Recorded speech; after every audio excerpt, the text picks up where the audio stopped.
What is going on, family? Today on this OG55 Live, we are talking about Bob Chapek. It's an all Bob Chapek show today. His comments to the Wall Street Journal in an interview recently caused a major stir in the fandom, and we are going to talk about it. We're going to break it down. We're going to analyze it up next on OG55 Live.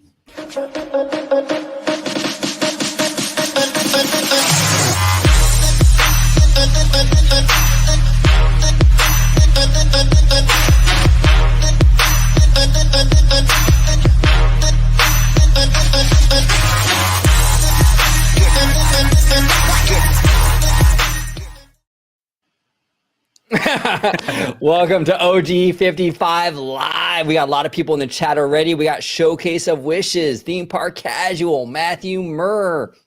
We got BJ Vincent. It's going to be a great show. Welcome one and all. But before we get started and talk some Bob Chapek, I want to introduce my fantastic panel, my brothers, my collaborators. We got producer Dre, Dr. Dre in the house, ready to operate. Dre, welcome back. Hey, glad to be back. This is going to be a very interesting show. I think the subject matter of this show has changed like 3 times. It's very funny because there is that much going on, but we got to talk about what everybody's talking about, the topic of the day, what Twitter's going crazy about, other than Elon Musk. Well, it's going to be Bob Chapek, so I think this is going to be a very fun show, very educational show as well, because he says a lot of things that maybe some people kind of missed. So can't wait to get into that. But if you want to go ahead and follow me on Twitter, you can go ahead and do so right down there. For all the, as Christine Wastelands McCarthy would say, for all the robust discussion right there. OG, you got my drop right there? I got your drop. Walt, take it away. And there's the biggest bargain of all. The biggest bargain of all. But the greatest bargain of all is going to be subscribing to this channel, Orange Grove 55 at Freshly Squeezed. Your source for juicy news and info, squeezed fresh right from the Grove. And because it is a live show, we'll do it live. Do it live. I'll write it and we'll do it live. Thing sucks. I love it. There we go. Fantastic. And down below, we got the Mr. Family Man 23, host of our Walt Disney World show here on the channel. George, welcome back, brother. Thank you very much. Glad to be back. I've been MIA for quite some time, and what a show to come back to. It's like being thrown into the lion's den. But right, I know. Right? But, you always have to have that juicy Disney discussion. So speaking of which, if you want to follow me on my YouTube channel, it's Disney Family Man 23. You can interact with me on Twitter at Disney George. And of course, you can find me here on OG55 with Citrus Corner with all that sweet, juicy, but sometimes sticky Disney news and info. Pay attention, it's Joe time. There you go. There we go. Now, Dre, we have a lot to talk about. I'm going to let you kind of set the table a little bit. We got some clips, and we'll kind of run through these and kind of break them down, talk about them along the way. Everybody at home, chime in. We'll also take your comments and questions. It'll be a little party. Yes. So Bob Chapek recently sat down with the Wall Street Journal as part of some conference. Yeah. I was trying to get some details on what exactly it was. It doesn't necessarily matter, but this is kind of an interesting one because it really runs the gamut on it may be some recent controversy, maybe the business interests of the Walt Disney Company, both with DTC, theatrical, the parks, everything like that. So without any further ado, I think it's just best to kind of get into it and really see what his responses are, because like I said before, I mean, there's got a lot of people talking. We've got the pitchforks out again, we got the fire out again. Haven't seen this much fervor since a certain David Zaslav canceled a certain film, but that's besides the point.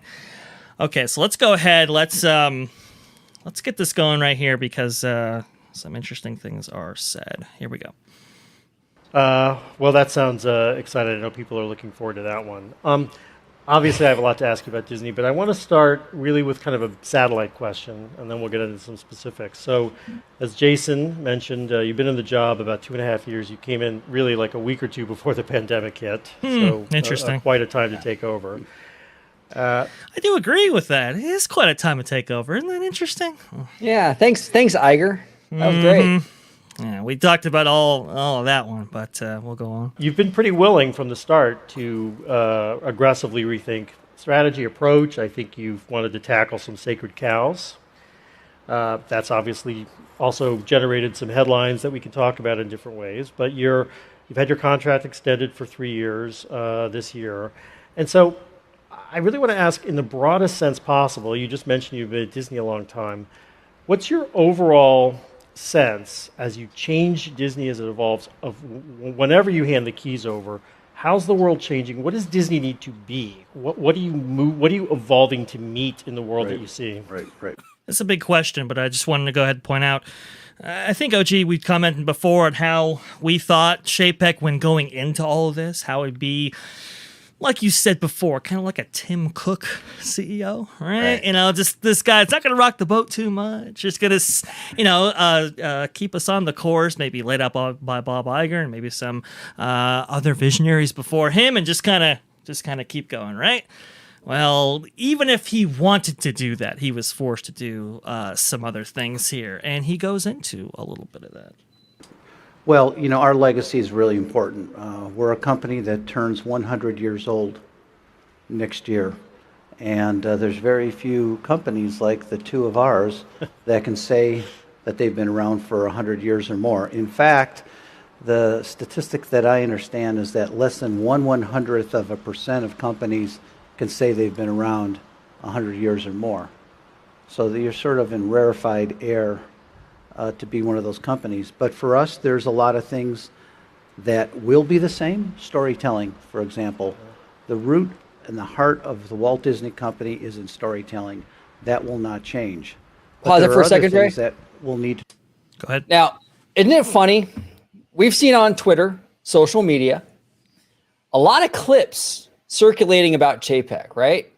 And every clip, always seems to have some sort of negative spin about how he doesn't understand Disney.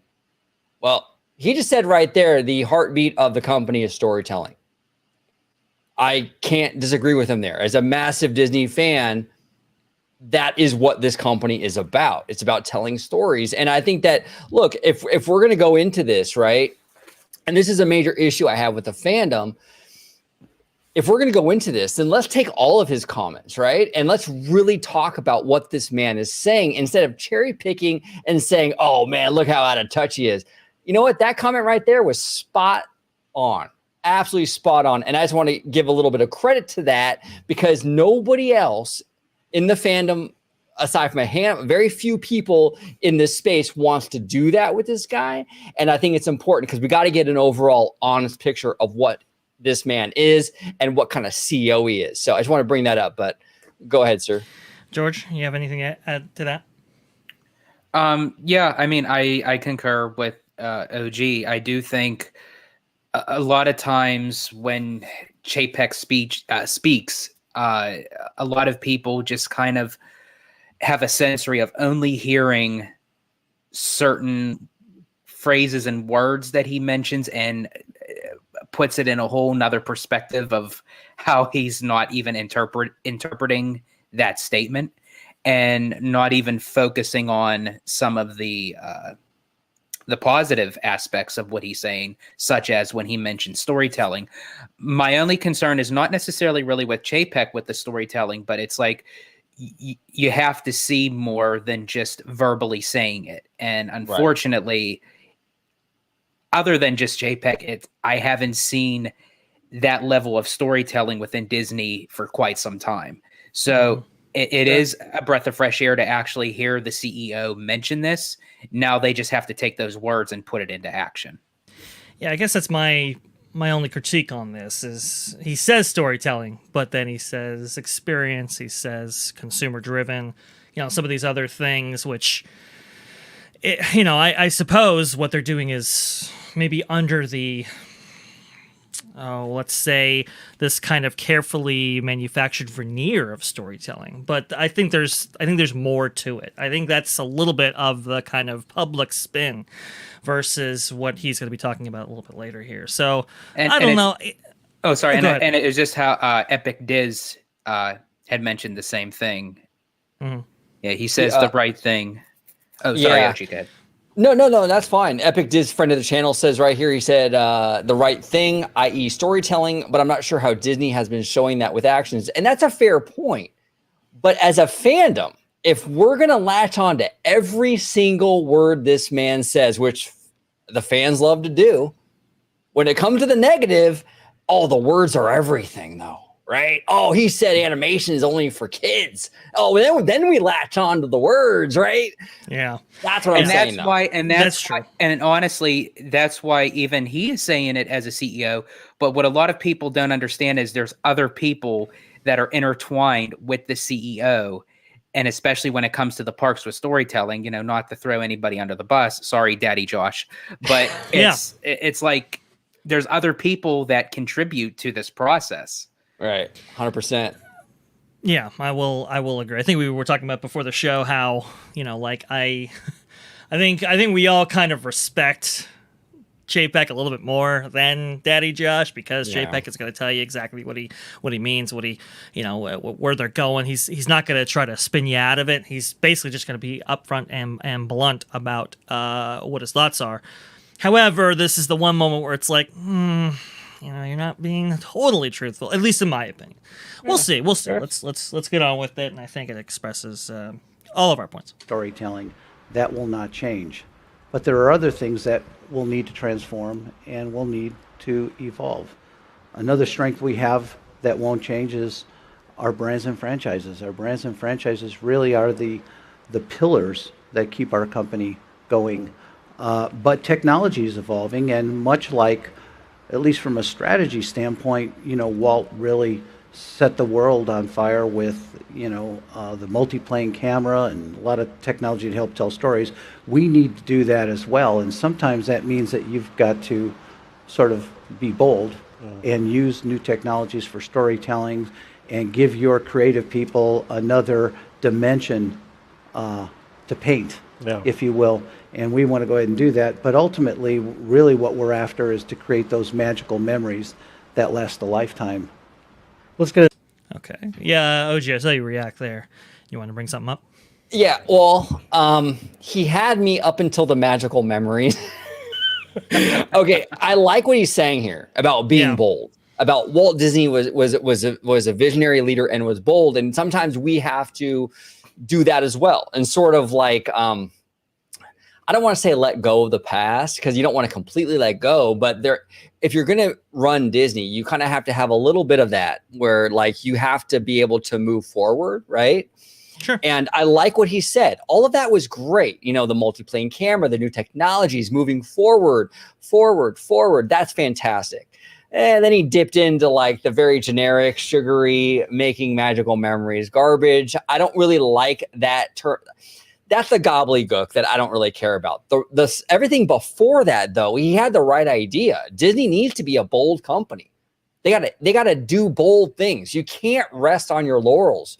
You can't just do the same thing you've done for 100 years. You got to start doing new things and start innovating. And look, that's the thing with Walt Disney, right?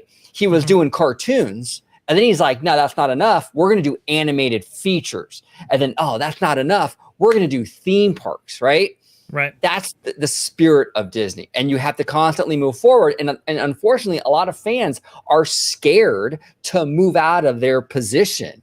They just want Disney to be what Disney has always been. But that's not Disney at its core. Disney at its core is an ever-evolving, ever-changing thing. And it has been since Walt Disney and Roy founded it in 1923. And I think as fans, we got to step out of our comfort zone a little bit and allow Disney to kind of grow and expand. And I think Chapes is absolutely right on that. I think Disney needs to be bold and kind of grow beyond what it currently is in order to be to really honor what Walt and Roy kind of set up, 100 years ago. Yeah, I mean, I think I have some extended thoughts, which his comments coming up add some substance to. So I'll hold off on those until those come up in I guess just the next question. But go ahead, George. Was there anything to add? Yeah, actually, and believe it or not, Showcase of Wishes actually, sarcastically, he brought it up, but it actually brings to my point when he says, true Bayou Magic Mist. And that's where it kind of, looking at the other end of the spectrum, when they mention about, as OG had even mentioned, moving forward and kind of having the mentality that Walt and Roy had as a collaboration for this company, where Roy took over the finances and Walt was the innovator and everything. But then you also look at what the company is doing now, and it's, how can you move forward with technology and storytelling when they're in the midst of creating an attraction right now that literally has neither? So that's where it's like the big question to me is, and again, I repeat that I love where it's driven with the, speaking it, but I also am one that I have to see it to kind of believe it a little bit, sure. Put your money where your mouth is. Yeah, no, that's fair. And I think that, yeah, I mean, that's kind of course you have to put pen to paper. Now it's very early in the Chapek administration, so to speak. He spent the first few years just kind of keeping the ship from sinking because of the pandemic and the $70 billion Fox thing and all that. And I think now he has a little bit of wiggle room and runway to kind of enact a vision. So we'll see how that pans out. Now the vision might suck. It might suck, and I'll be here saying it sucks. But as of right now, I like what he has to say. I think it's kind of early to kind of judge him based on what's kind of happened up until now. But we'll see. Again, he might totally drop the ball. But I do have to just say to my statement that I don't necessarily mean it's all on Chapek. Yeah. Because there are some things that I agree with, some things I don't, which pretty much everyone is like that with anybody about anything, but it's, for me, as I said, I think there a lot other people around him should be more accountable for their decision making. He talks about that too a little bit about, just like, how do I explain this? He talks about how, you got to be able to take chances, right? But also too, you have to be consistent with, how we got here. It's going to be a little fascinating thing coming up here. But you want to bring this chat up? I do. Now, Tim was on the channel like about a week and a half ago. Would love Tim, friend of the channel. And he's saying right here, quote, Chapek is right, end quote, OG's favorite phrase. Now, here's the thing, though, and I kind of get this a lot, right? Because I do kind of give Chapek the benefit of the doubt. A lot of people, a lot of fans, they don't like Chapek. So if you give him the benefit of the doubt, it's sort of seen like you're shilling. Here's the thing. I have no issue criticizing Disney executives. I really don't. I mean, on this channel, we have been way hard on Daddy Josh long before anybody else was. I mean, really, we were going after Daddy Josh saying, hey, this guy runs the parks. And what's going on here? Like, we were very critical, myself included, of Daddy Josh. Kathleen Kennedy, we're going to do a video very soon about Kathleen Kennedy. I think Kathleen Kennedy should have been fired yesterday. I think she's done a dog shit job running Lucasfilm. I have no problem criticizing executives, Chapek included. I just think that the fan reaction, the hyperbole around this man is just, it's honestly borderline insane. Like, it's so over the top and like beyond just critical. I try to look at it from like his perspective and like a business perspective.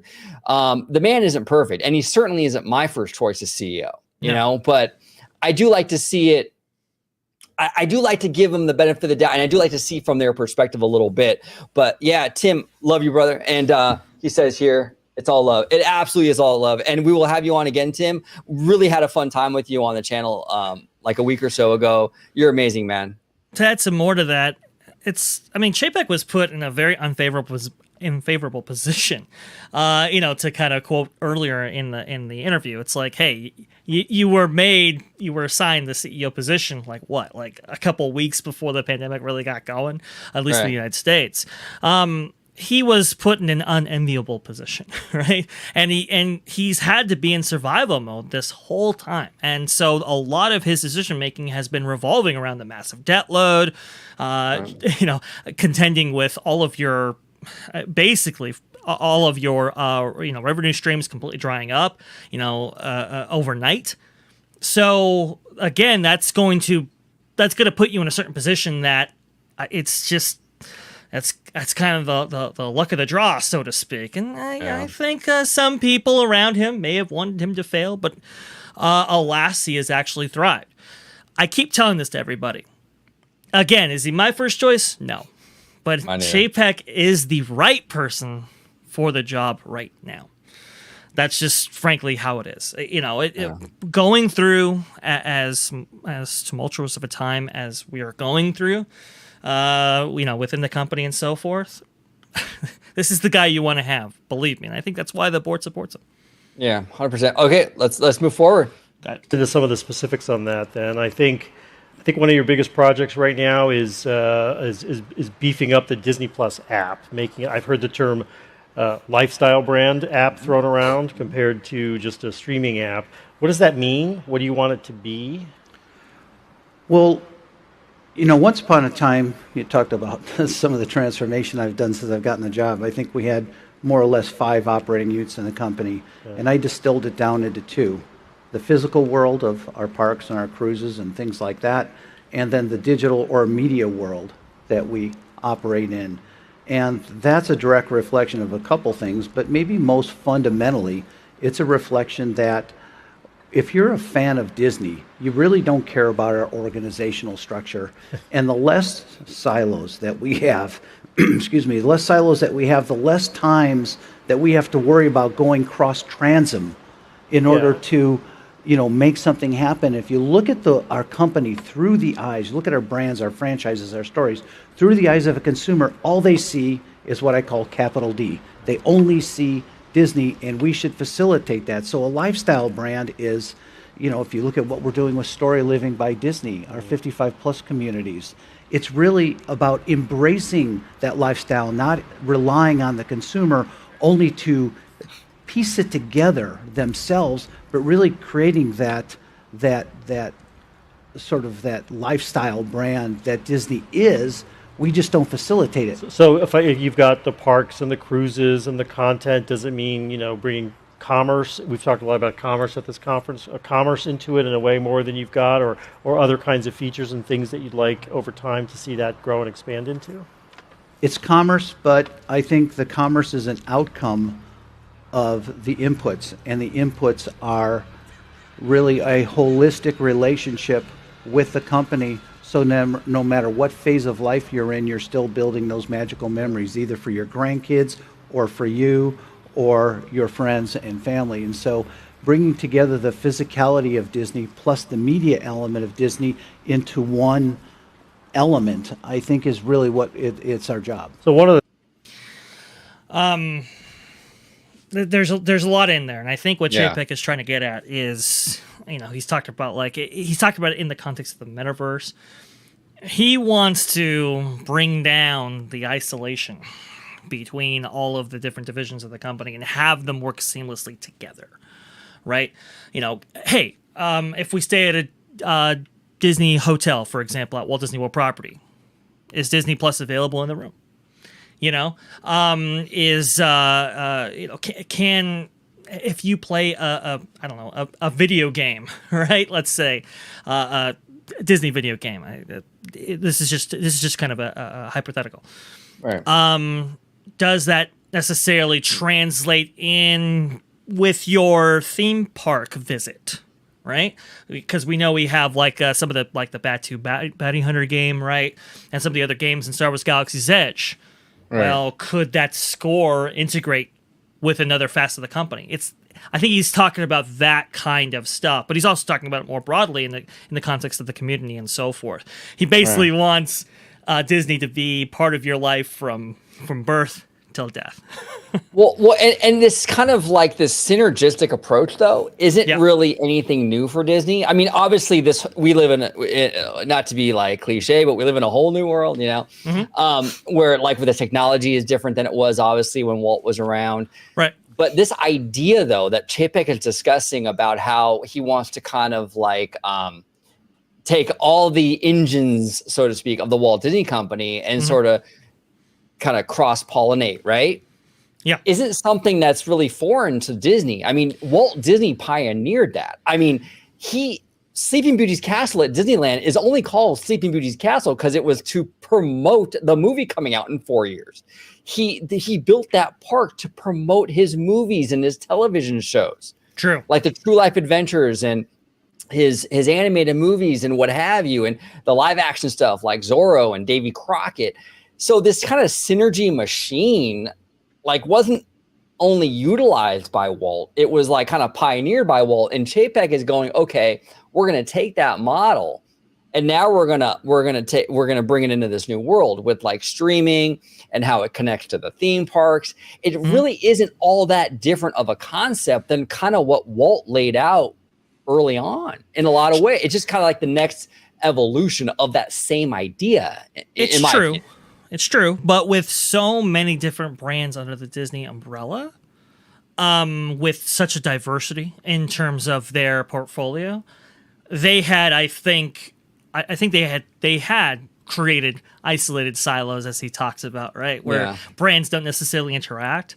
I think with Chapek here, like ESPN, for example, right? ESPN, we don't see that crossover or cross-pollinate into other things.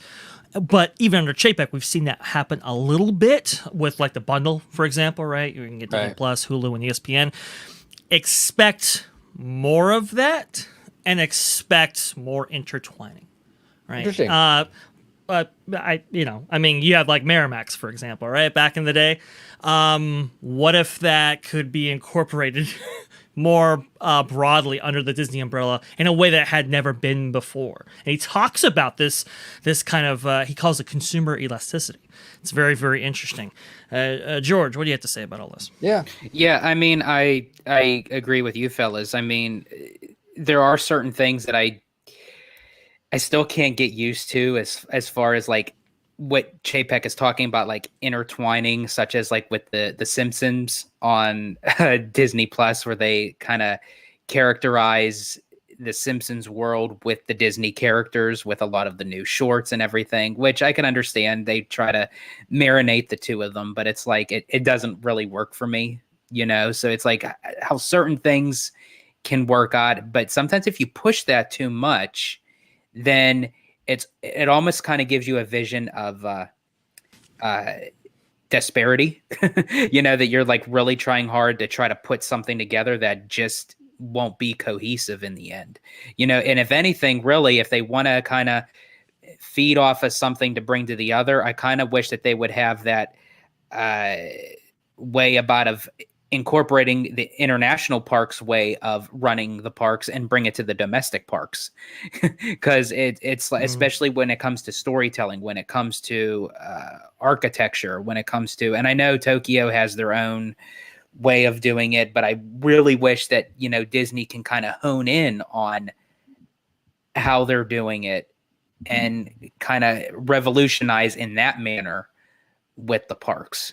And then as far as like what Disney Plus goes, as you guys said, tit for tat, tat for tit, I would love to see actually Disney Plus be incorporated if you're staying in a Disney resort hotel. I mean, you're paying that premium price. So I think that's another incentive, especially now with Walt Disney World, that you can get a discount on a resort stay if you are a Disney Plus subscriber. Yeah. Right. Yeah, look for more integrations like that. I remember, I mean, you talk about how things may not coalesce, right? They may not mix together very well. I'll say this. I think one of the reasons we believe that is because we simply haven't been challenged on that. I mean, because I remember when Marvel was bought by Disney. And you just think about that and you go, man, that was a kind of a crazy decision. It wouldn't be something that I would necessarily initially think would work necessarily together. And I mean, even Michael Eisner had reservations about it, which is why when he had the opportunity to buy Marvel himself, he didn't, because he couldn't see them, mixing. Now we think of Marvel, and a lot of people do think of Marvel as being inseparable from Disney. That's just kind of part of the package. That's kind of the way, really, for even some Generation Z and so forth. That's kind of the way it's always been.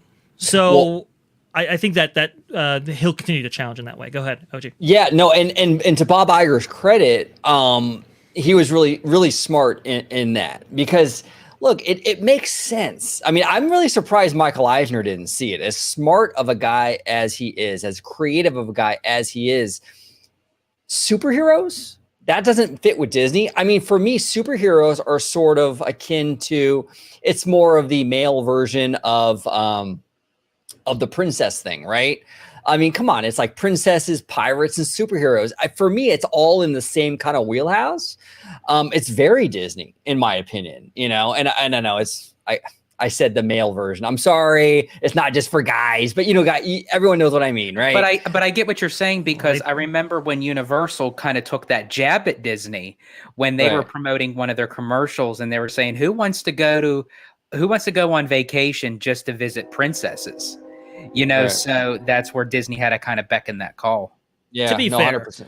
one of the driving force, when the driving philosophies for actually purchasing Marvel in the first place was to have something for boys, because they had been known as the princess brand before. So that's not that crazy. Again, this was a number of years, folks. So things have obviously changed since then. But speaking of change, let's move on here. The things you talked about how the world has changed. You go ahead. No, I said let's do it. Okay. One element, I think, is really what it's our job. So one of the things you talked about how the world has changed even while Disney stays the same. When I hear that, I think, competitively, you're thinking about an Amazon or maybe about some Chinese apps. Is it something like Amazon Prime kind of thing, product in a way, as you think about it? No, it's really not really. It's about customizing and personalizing our products and experiences to cater to what individuals want, as opposed to sort of looking at them in mass and trying to program that way. And I think when we do that, and we have a unique ability to do that, not only because we have the physical and the digital and the media, but because people have such a deep founded relationship with Disney. Yeah. I mean, they love this company, and frankly, they don't even look at it as a company. They look at it as a utility. They look at it as something that's part of their lives. Yeah, part of their identity. Yeah, really, part of their ways. identity. Yeah. And, that's great. We need to embrace that. But it also puts extra pressure on us, because they don't think of us as a company. And when we do things that normal companies might do, sometimes it creates a friction, because all of a sudden they're like, well, why are you doing that? But of course, we have shareholders that have different expectations. So one of the pleasures of my job is trying to balance all the different constituencies, and especially with a brand like Disney. Well, Interesting, huh? A lot in there. Well, yeah, and I like the idea that he acknowledges that, though, that he has to balance it. I like that he's acknowledging, okay, look, we have the shareholders, right? The bean counters, and we got the fans, and we have to find that balance where we're keeping the shareholders happy, but we're also keeping the fans happy. Now, speaking of keeping the fans happy, this is something I really want to touch upon real quick before we move on. Sure. Because I think Chapek is very consumer driven, right? We've already heard him in the short amount of time we've listened to him talk about how he really wants to cater to wherever the consumer is at. That's where Disney wants to go. It's very consumer focused, right? The thing that I think a lot of fans, I think a lot of fans kind of have this this misconception, right? You go on Diz Twitter, and it's everyone's talking about how much they hate the reservation system, and everyone's talking about how much they hate Genie Plus. Why isn't Chapek addressing those issues, right? Here's the thing. As a fandom, Twitter is a bubble. Okay, it's the same people following each other, talking to each other, saying the same thing. A very small niche. I want to bring up a tweet, which some people they might go like, "Oh my God, his tweets." But hear him out. I think he makes a very, very valid point here. It's also. Sorry, I knew you were going to bring up this tweet, so I stepped on you. It's also a subset of a subset, right? Because you're talking about the Diz Twitter really incorporates just like the Disney Parks fandom, but there's so much to it, Go ahead, OG. There's so much. There's so much, right? So this tweet, I think, really encapsulates a lot because, number one, Twitter's been in the news a lot in the past 24 hours. That's true. But I think this tweet actually plays to what I'm trying to say here. Go ahead and share this real quick. Okay, it's from Sean Nyberg. That's what I'm saying. Some people don't like him. It's all good. But I think in this particular instance, I think he makes a great point. He says, as Pew Research found last year, only 28% of Americans even use Twitter. And of that small fraction, 25% of them post 97% of the content. So you only have 28% of Americans using Twitter.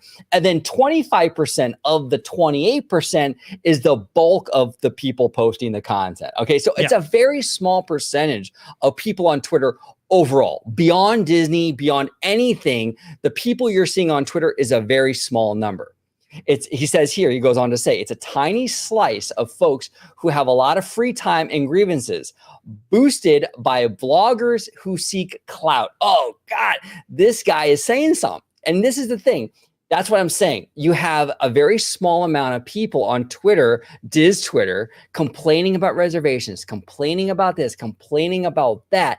And we get in this bubble. All of us do. As Disney fans, we all get in that bubble and we go, oh my God, the world is talking about Genie Plus and reservations. No, they're not. The 25% of the 28% and it's a small niche that's talking about this stuff. We all follow the same people on Diz Twitter. So it feels like it's massive. It really, really isn't. And then to have the whole thing in terms of that, and then you have the vloggers who go in there, like he says, seeking clout, seeking views, seeking attention and clicks to kind of throw wood on the fire, so to speak. You can see how it would create a situation where the conversations are bigger than they really are. So why would Chapek cater to such a small portion of the American public? Why is he going to base his the policy and the decisions of the Walt Disney Company, a global corporation, on like 35 people on Diz Twitter who are mad, who all follow each other? That's why he's not listening to Diz Twitter, because it's such a small amount. I mean, look at even the overall amount of people on Twitter isn't that much. That's why he's not listening to you guys, because we're like 37 people on the internet. We're not the general public. Well, this is kind of why we talk about how, listen, if you want to really kind of change, right? You got to speak with your wallet, because that's going to have a much more outsized impact than maybe some Twitter comment, right? But look, also too, I think Chapek is going to be concerned with the general populace going forward. Let's be honest here. I mean, and the people who take part in surveys and so forth, you've really, I mean, with capital expenditures being what they are, where are you going to apply that money? Where are you going to apply most amount of thought? Right, it's probably going to be with that larger consumer base. However, he does talk about how interesting he kind of sees it as really like on the individual level. He thinks about it that way instead of just the crowd, which I thought was also kind of interesting when it comes to their distinct subset of products. Absolutely. No, that was interesting. How he it's a very much of a like this tailor-made Walt Disney Company for the individual. And like through technology, we can sort of do that now, right? Which is really fascinating. I never really thought of it in that same way. George, you got any comments before we move on here?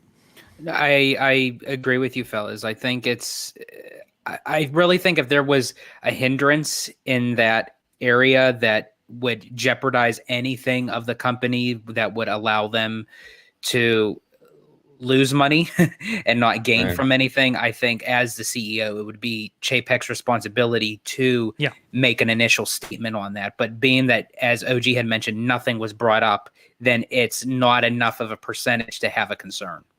Yeah, I think there's some overlap there with some of the grievances from just Twitter and the general populace. Yeah, but they're going to be looking at it from the general populace's perspective, I think, going forward. And you could definitely tell the attendance in the parks. You know, as long as the guest flow is moving those turnstiles, you know, buying the food, buying the merchandise, buying the tickets, that's all Disney's looking for. Right. Yep. And I want to come back to some of those points of friction, but you know, it's an interesting thing that you're saying, because as streaming services have taken off, and we've all got a lot of them, part of what you describe, I think, it's fair to say, is a way to make sure Disney isn't affected by churn and streaming, but Disney Plus is more than just streaming. But the landscape has changed very fast in the last couple of years. So how many streaming services between Netflix and Disney Plus and HBO Max and Paramount, how many can the consumer ultimately want or pay for, in your view, as this industry develops? Yeah, I don't know that there's an easy answer to how many, but I'll say first, I think we'll be one of them at the end of the day. And I think that not everybody who's out in the marketplace today will make it ultimately, unless there's some type of recombination of, you know, secondary players in the marketplace that combine to create something greater. This is a critical mass business. Streaming is a critical mass business. Scale is really, really important in order to be able to thrive. And so I think there'll be fewer than more, but definitely will be there. And look, listen, guys. I mean, I remember hearing conversations about them getting into streaming 4 or 5 years ago, and the consensus was, even back then, that everybody would have their own streaming platform, right? As we've seen, right, over the last few years, but that there will be some consolidation, or there will be just plain drop off, and you know, under a kind of paid, monthly subscriber model, right? There's only going to be probably, from what I remember hearing back then, about 2 or 3. And Disney, that's why they have been so aggressive. That's why they were aggressive early on in terms of the, kind of pricing Disney Plus for market capture, right? In order to capture as much market share as possible, but also having such a robust content library.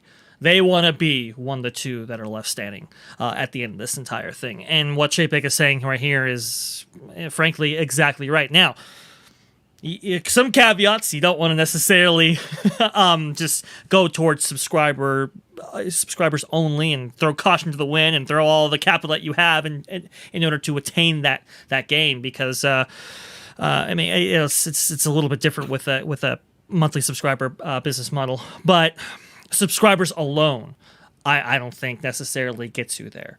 I think there's a lot of factors at play, and you can get yourself into some real trouble, like we saw with Netflix. So it's this kind of you have to be fiscally responsible at the same time. Yeah, you do. It is very much like YouTube in a lot of ways. Like if a channel has, 1 million subscribers, but every time they drop a video, it gets like 45 views. Exactly. Well, what good are the 1 million subscribers if nobody is watching your videos? Same idea. Disney Plus, you can have a bajillion subscribers, but if they're not watching the content, it does no good. So yeah, those views and those watch minutes matter big time. Right. And I think right now you're starting to see a pivot where like these studios like Disney and what have you are starting to look towards profitability now. Yes.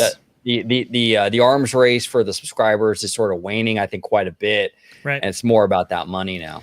Yeah, and part of that is keeping your subscribers. He talks about churn here shortly, but he also talks about how you really have to have content delivered in a timely fashion. I think those comments are also interesting, but ones that generate enough eyeballs so that when you have like an ad-based tier, for example, that you have as many of those subscribers right interacting with your content, similar to how YouTube YouTubers, right? They'll look at those analytics, how much engagement do you have per subscriber, that kind of thing. That's also critical to their business.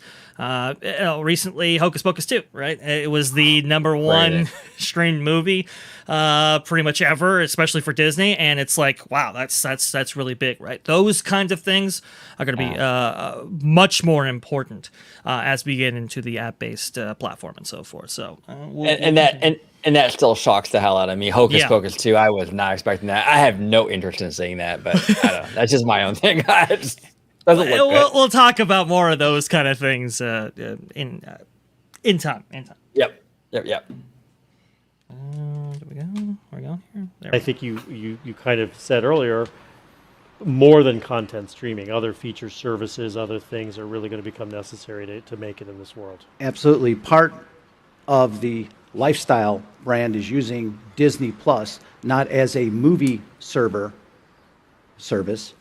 but using it as a platform for experiential Disney engagement. Mm-hmm. And so we have ambition to use Disney Plus way beyond just a movie service. You mentioned a minute ago, and I just want to take you back quickly to your restructuring of the company. I think it's fair to say Disney has been famous for a long time for having large, very powerful fiefdoms as a company, a mixed history in different ways with technology. Can you just talk a little bit more about how you're thinking about the change in the company and how it will continue to evolve, and how much patience it's going to require to get it where you think it needs to be structurally? I mean, the part of it is that digital is so demanding in a sort of centrality of many kinds of things in a way that wasn't always the case. Right. So you've got a centrality issue, and you still want local work by artists. So how far do you have to go still, and where you want the company to be? Well, I think if we follow the consumer, we're going to be in pretty good shape. There are certain things that the consumer, our guest, our audience loves about Disney, and those things are immutable and will never change. Call it the magic. Call it wonder. Call it fantasy. Call it optimism. Those things can never change. But I think the challenge with becoming a company that's going to turn to its next century is not being so beholden to legacy that you're afraid to evolve, because we all know what happens when you're afraid to evolve. And so it's another balancing factor between being respectful of the legacy, understanding what got us here, but then knowing that the world is changing so fast now, and that we've got to change with it. I always say I'd like to be on the front end of the wave, not on the back end of the wave, and create those opportunities, create those transformative moments for the company, and be bold. And technology is certainly a way to do that. But I think what in the end of the day, if we follow the consumer, we're going to be great. And to go to your question about local markets versus, obviously Star Wars and Marvel and Pixar and Disney, those are big across the world. But in a lot of markets, that is not the predominance of media consumption. And so we've just built another thing that we did that was transformative, at least for the Walt Disney Company. We built centers of creative excellence around the globe, so that if there's particular content that needs to be built in India that caters to the Indian audience, we've got that now. And how many people have you got around the globe in those centers, roughly? Do you know? That's a big deal. Well, he goes into it a little bit more. I just want to go ahead and pause there because he has said a lot here, and he kind of switches up a little bit. A theme park casual, next cruise ship, Disney optimism. Yeah, I thought that was funny. It's all the corporate spin, the corporate words that they have, the fantasy, wonder, magic, and it's like those are the cruise ship.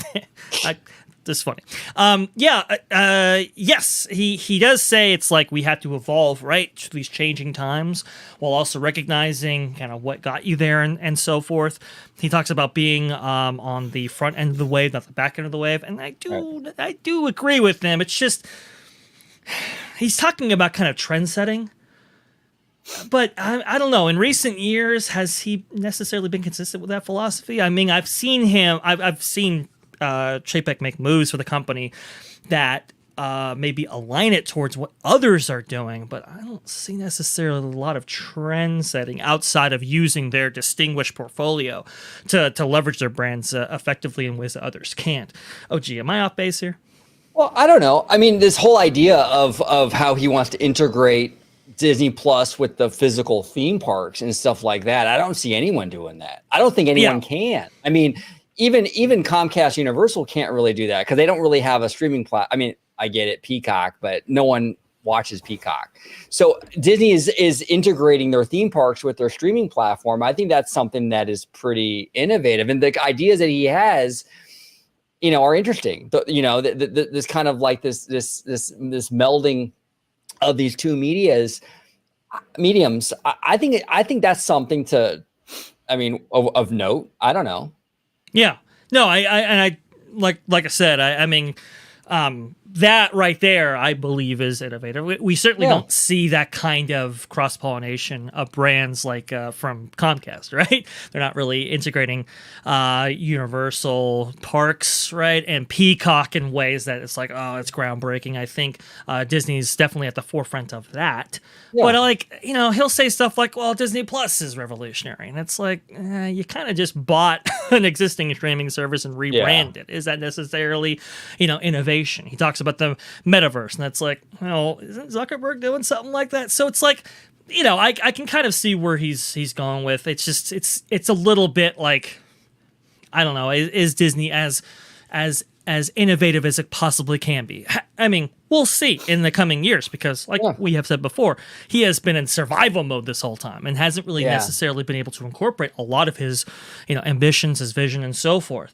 We'll see how that kind of what becomes of that. Let's say, but I don't know if it's necessarily been as innovative as it possibly can be yet. I mean, we still don't have Disney Plus in the hotels. Come on. I mean, let's jump on this, Chapek. George, what do you have to say about all this? Well, for me, especially with his statement when he mentioned about, sticking to the tradition of how the company was founded and how it started, and still taking those notions and integrating it, but not just staying in one square box, if you will. You move forward. But there's a positive and a negative to that aspect, because you could take that as, okay, we're going to move forward with technology and innovation and what Walt had wanted, but then you could also take it by we're going forward with yield management. Exactly. Yeah. And it's like, okay, and then it's the popularity contest of what's going on in world events that say, hey, we have to really shove this down your throat in order to get the message out. That to me is more concerning than moving along with technology and innovation, because we know Disney has the capability of doing that. But is that really what Chapek was referring to about moving forward? I think he is. He actually does. This is why I wanted to play the whole thing out, because he does talk about that, which a lot of people didn't even really bring up, which I thought was fascinating. He talks about how, there are certain, let's say, social trends that are incorporated in the content and so forth. Going to be interesting. Speaking of social trends, showcase of wishes, real straws, cups, be bold. Man, I tell you, I tell you what on that, man. That is incredibly frustrating. You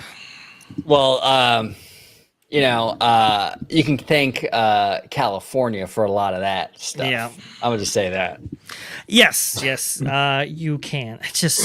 It gets me. Now we're talking about $14, $20 drinks, right? And you have a straw that doesn't even last the entire thing. It's outrageous. It's insane. Especially if you have a milkshake or like a slushie or something, because when they give you those oversized straws, they say the bigger you are, the harder you fall. Yeah, the same goes for paper straws. Right? Well, especially if you have like a peanut butter jelly milkshake, for example, George. I mean, that really gets tough right there. That is one big pile of shit. There you go. There you go. Let's continue. Let's go. We have roughly 200,000 cast members, as we call them, around the globe. A good chunk of them catering to local market needs. So I like to use the term strategically consistent and tactically divergent. Because we need to be strategically consistent across the globe because we are Disney and our brands and our franchises are everything. But at the same time, one size does not fit all. So, for instance, in India, they're making Indian market content, and for Disney there, we might not see that here ever. You would likely not see it here, although one of our goals is to have our content travel so that we can build something, say, in Latin America or Europe or in Asia, and have it be something that is just pure great content and can travel. But we realize the majority of it's probably going to stay within the market that it was created in. So that Yeah, and I don't. I mean, that's kind of been consistent throughout. But I will say this: what does he say? These operationally consistent, tactically. What is it? What was the phrase again? Divergent. Oh boy! I mean, if anybody's, at least in the parks perspective, we've talked about it on this show, OG, many times. As far as operationally consistent, I don't know if that's necessarily something you can quite say anymore. They've been, grabbing cast members for whenever they can find them and, throwing them out there, and it has led to some big operational problems, as experienced on certain attractions that need necessarily a certain level of operational consistency. Right? Oh, we've seen the Twitter posts of people saying, "Hey, this cast member told me one thing, this cast member told me another." I don't know if they've necessarily been as efficient as they want to be, let's say, on that front. But it is kind of fascinating to hear him talk about it. Yeah. No, I've had a real mixed bag with cast members. I know it's not a popular thing to say because every content creator you watch, I'm telling you right now, they're going to tell you that every cast member is magical and they make your Disney day very special. And there are a huge amount of cast members that do that. But I'm going to be realistic with you, and I'm not going to lie to my audience, okay? Every cast member does not make my day. There are cast members I've had recently on trips that have not been so friendly. I'll just say that. Okay. So yes, it has been hit or miss in that arena, I think. And the cast members that go above and beyond, and the cast members that really give you that Disney difference, I'm on my phone giving them a cast compliment, give them all the raises, all the money, all the promotions. Disney, take care of those cast members. But to sit here and say that every cast member is that way, no, they're not. They're just not. And cast members, if you're watching, I'm sure a few of your fellow cast members are not exactly pulling their weight. It's not a big secret. It's every job, every corporation has that. So let's just be honest, let's be 100% honest. And I think right now, Dre, to your point, I think there is a little bit of a situation there. We have a lot of cast members that are very green, and that, look, there's nothing wrong with being brand new. The labor shortage, they're bringing a lot of people in right now. I get that, but it is the situation on the ground right now that you ask a cast member. Look, I'll give you an example. Okay. Sure. A few months ago, I was at the parks and my fiance had a sipper. We got it at the park. Okay. Mm-hmm. And a cast member asked her where she got it. Mm-hmm. And I'm like, wait a minute. Like, you're a cast member. Like, you don't know where this Disneyland Resort sipper is? Like, I should be asking you that. You know what I'm saying? And look, if you're new, it's fine. I get it. But it just feels like there's a lot of that going on right now. Yeah. And I understand it. I understand what's going on with the labor shortages and they're bringing people in. I get it. But that's a little bit of an issue, in my opinion. What do you think, Dre? No, I absolutely agree. I mean, look, you've got like you said, you got a lot of green cast members out there, and there are going to be some operational headaches. Look, Disney implemented that policy, that cast member policy, the three strikes rule of whatever, at the Disneyland Resort for a reason. Right. Right. I mean, there were people taking advantage. There were, certain cast members maybe not pulling their weight, let's say, and creating the magic we all love. To use some of that fluffy terminology, right? Right. I think that needs to be addressed.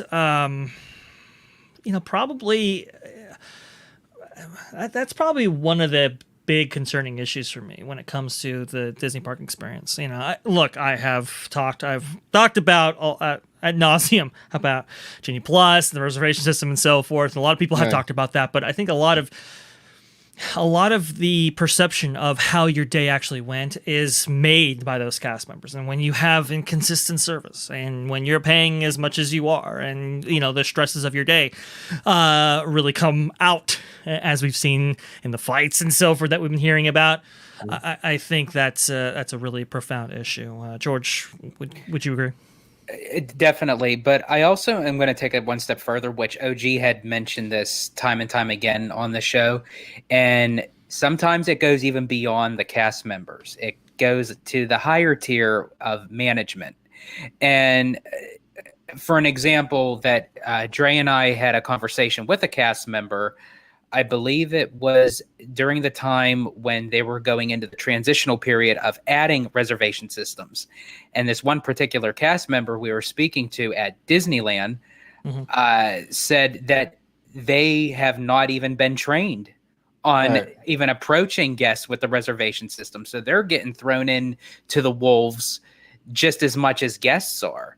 So I kind of take it as looking at both perspectives. Yes, as typical guest relations, customer service, you have to have that. For that one notch of adding that Disney magic, I do feel like that they need to be trained and schooled by management or whoever the higher power is of them. Whatever area of a cast member you are, you need to be trained in that area. Right. But also that I have to give cast members credit to what position they were put into, because not only has it changed for the guest experience, it also changed for the cast member experience. 100%. You got to factor all that stuff in. And that's why when we analyze this stuff, whether it's cast members or even Chapek or whatever it is, we got to factor all of this stuff into this equation because it's not black and white. Yeah. There's a lot of gray area in these situations. So there are. I just want to say it's a lot of times not the cast member's fault. A lot of times it's just management letting them down. By not providing those the training and resources that they otherwise would require to succeed. So I have seen a lot of inconsistent operations. More inconsistency than I've ever seen before. I'm sorry, Dre, if I may be just kind of blunt here, I'm just going to go balls to wall. Management, they fucked up. It's there it is. Yeah, I mean it's there are definitely some shortcomings for sure. I guess Showcase had a good comment there. I've had cast members that make true Bayou magic mist. Well, I agree. they absolutely have. They're talking about Tiana's Bayou Adventure in the chat. It's hilarious. Okay, let's go ahead and move on. That sort of touches on a larger thing that I know has been an issue for you in the job. You've talked a lot about, you were just talking about scale a few minutes ago. I think you like to talk about feeding the beast, the demanding content to keep a streaming service alive. It's widely thought, and I think you've spoken at different times that Disney could have a deeper content library over time, would like to have one. Your critics say you're very dependent on the franchises and the extensions. How deep does your content pool need to get, do you think, from where it is now? Well, when you have a streaming service that has the risk of churn, you need to constantly refresh your services with new content. So then it becomes a question of rate. What is the rate of replenishment that you need in order not to churn people out? And obviously we had COVID like every other company had, and essentially we stopped creating new things for way too long. things were in development because it didn't take production, so you can do development from your homes. But then finally the dam broke, and now all that content is rushing out. And so it gives us the opportunity now to feed each of our distribution entities, whether it's theatrical, whether it's linear television and streaming, without having to do what we did in the very beginning, which was select and choose. Oh, one piece of content's coming out because it was close to post-production when COVID has. Where's it going to go? Now we can actually very thoughtfully plan the amount of content we need to maximize each channel without being inefficient by overproducing. And so you can imagine nothing, the dam breaks, everything comes, and we're now just normalizing this. And I think we've said in the past that the fourth quarter of this year is where we'll finally reach some level of normalization and going forward, do things on a very rational standpoint in terms of new content for each channel.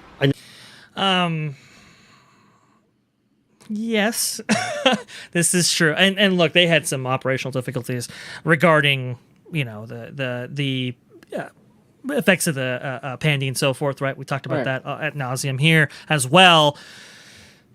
Do you think, though, that the quality of said content has been maintained consistently across the board? Because, you look at shows like Andor, and from what I understand, the quality is just, some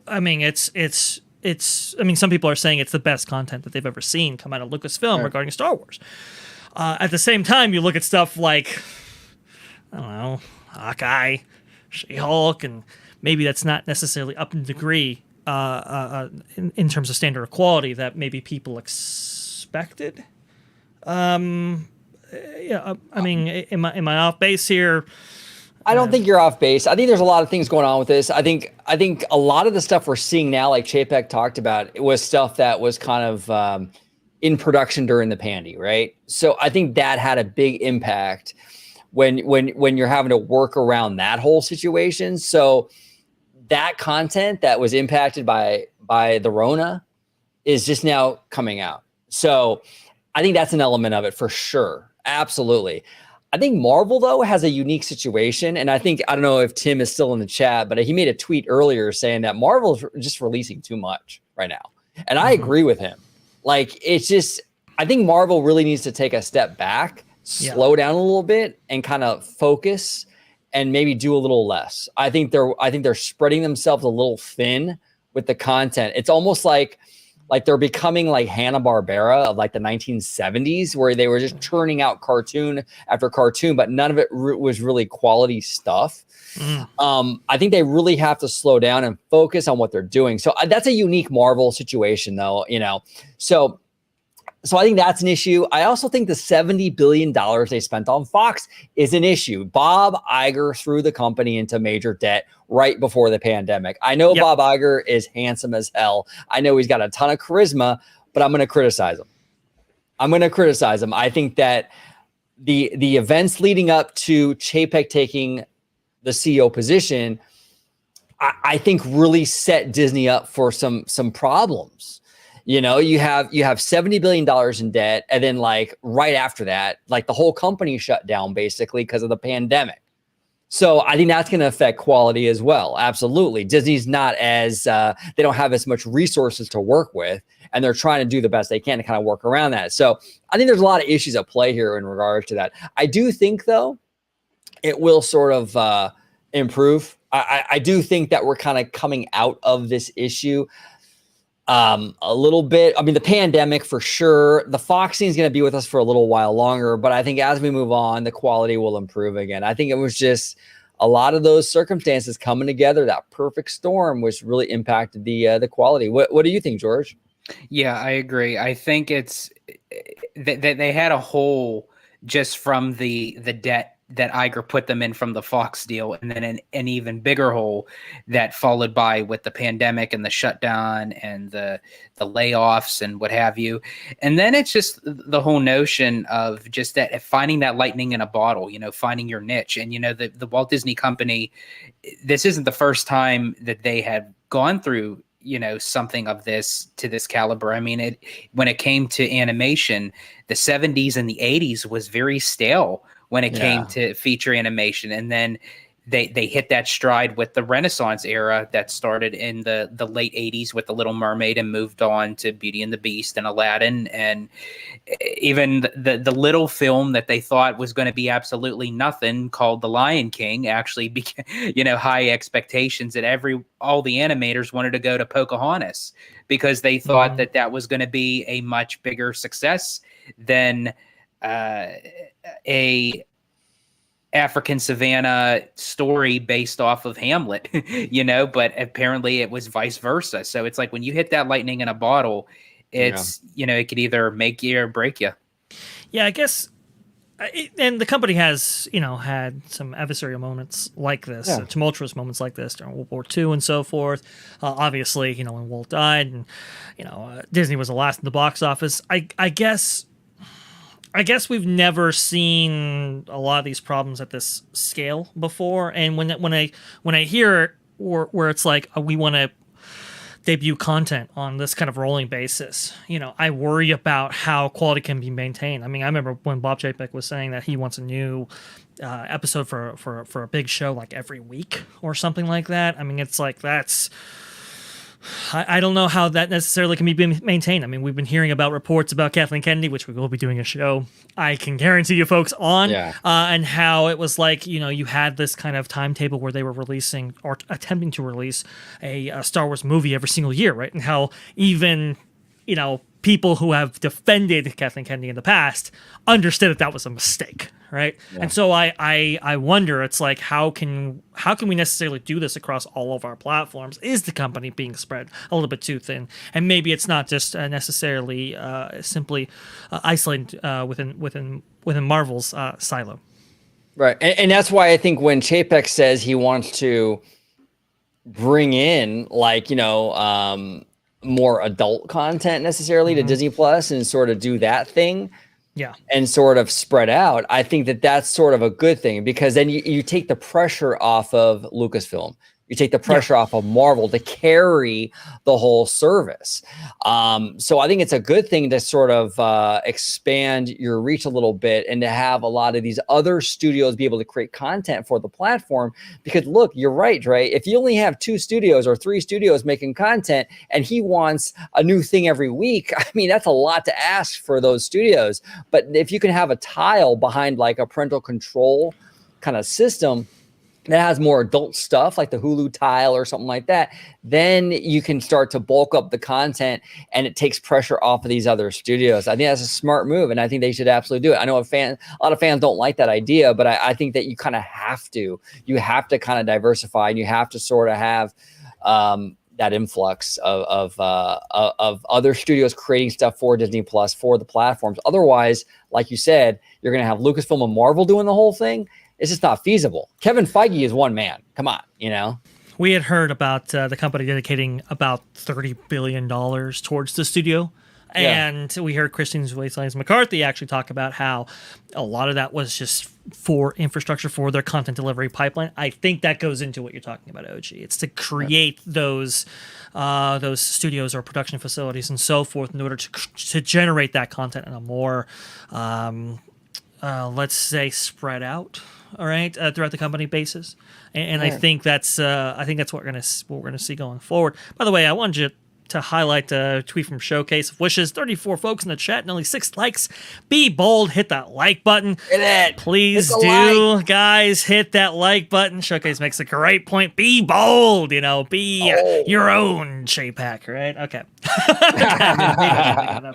All right, let's continue. Let's do it. Dale, you're in a quiet period, so this is not meant to be a leading question specifically related to that, but as you deepen your pool, you have, as you just said, been creating a lot more and thinking about that. Will it be all self-generated? Might you be in the market possibly for content libraries if they become available one day, or other ways of deepening the pool? How do you think about you gotta that buy in a the Star space? Wars again? We have the best creative teams in the best brands and franchises in the world, and we're quite happy with our ability to have an output level with the kind of quality that we expect across our distribution channels in all our countries without having to be a buyer in the open marketplace. So Our plan is to have all of our content creation self-contained. Okay. Interesting. I'm not going to be buying Marvels, not going to be buying Star Wars. That's kind of what that question was. Yeah. Well, Now you have an interesting. Yeah. And look, I mean, this is the thing. I mean, he or she who has the IP kind of rules the roost, you know? Yes. And Disney, he's not lying. I mean, like when he says we have like the most impressive library, the best IP, I mean, he's not really lying.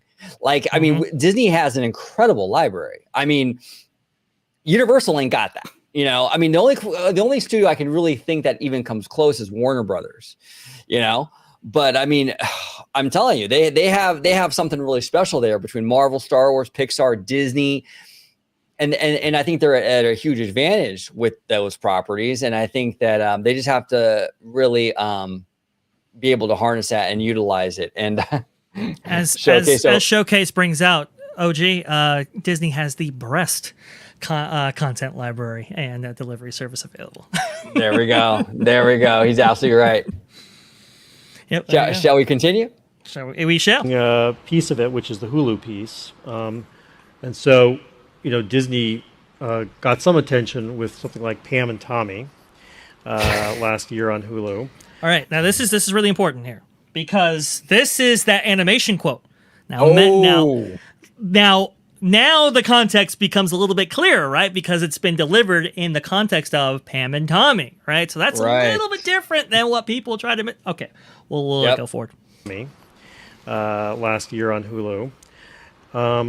How do you think, as you extend the content and the kinds of content that fit with the Disney brand or don't, how do you think about that line of appropriateness? I mean, I kind of assume, maybe I'm wrong, I kind of assume Dahmer wouldn't be on Disney or Squid Games, but, you know, Pam and Tommy did raise a few eyebrows. So how do you think about, you know, what's the line for Disney in a changing world? I'll withhold judgment on any one title, but what I will tell you is every day, even after 30 years, I am amazed at the elasticity of the Disney brand. I always say that when our fans and our audiences put their kids to bed at night after watching Pinocchio or Dumbo or Little Mermaid, they're probably not going to tune into another animated movie. They want something for them. And pause it real quick.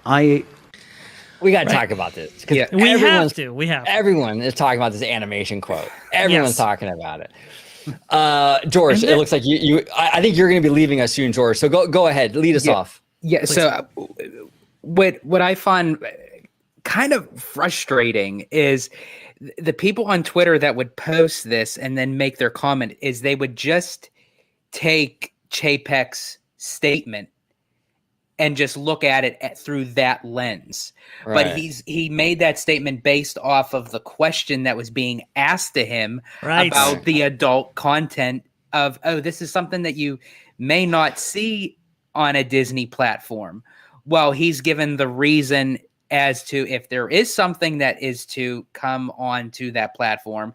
He's speaking in the tone that it's for everybody. So they want to have different content for a different audience. Right. It's not saying that adults would not, he's encouraging adults to not watch the animated films. No, he's not saying a definitive statement that adults don't like animated films. Go ahead, OJ. No, he's not. He's not making a definitive statement like, oh, adults don't like animated films. And look, you ask any normie, because I know Diz Twitter and the super fans like us, right? Oh, we're all up in arms. Oh my God, how could he say such a thing? I watch cartoons all day long. I go to bed with cartoons. Yeah, but if you ask the normies, right? To watch that same clip, the moms and the dads would say, yeah, no, he's spot on. He's spot on. After binging 13 hours of Disney animated films, when we put the kids to bed, we're gonna reach for something else. Yes. I mean, that's you ask any married couple who has kids, they're gonna tell you that that's the case, and it's not because that couple hates animation or anything like that, or because adults don't like animation. It's because, dude, I'm a huge animation guy. I mean, animation is what got me into Disney. That's what sparked my passion for this company. It wasn't the theme parks, it was the animation. And if I had kids and I was watching these animated films for 12, 13 hours a day in the house, when I put the kids to bed, I'm going to be pretty tired of animation too. And I love animation, but I'm going to want to watch, some House of Dragon or something else. That's what he's saying. It's just like, after a while, an adult, when the kids go to bed, they want to watch something different. It wasn't a slam on animation. He wasn't saying that adults don't like animation.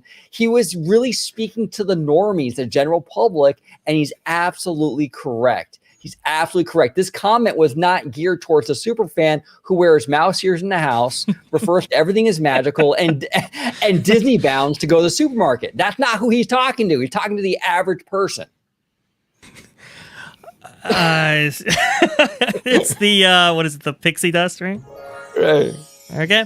Exactly. You got to see through it sometimes, guys. I mean, look, and there are some people that I respect on Twitter and elsewhere that were saying, "Oh, I can't believe you said this." It's like, what are you talking about? And this is why I know it's a little dry, guys. I do apologize. That's why I wanted to go over this video in its totality, because there's some context that maybe is lost from a clip that you might see on Twitter of like a 16-second soundbite, right? Because it changes everything. He's talking about this in the context of DTC and most specifically Pam and Tommy, right?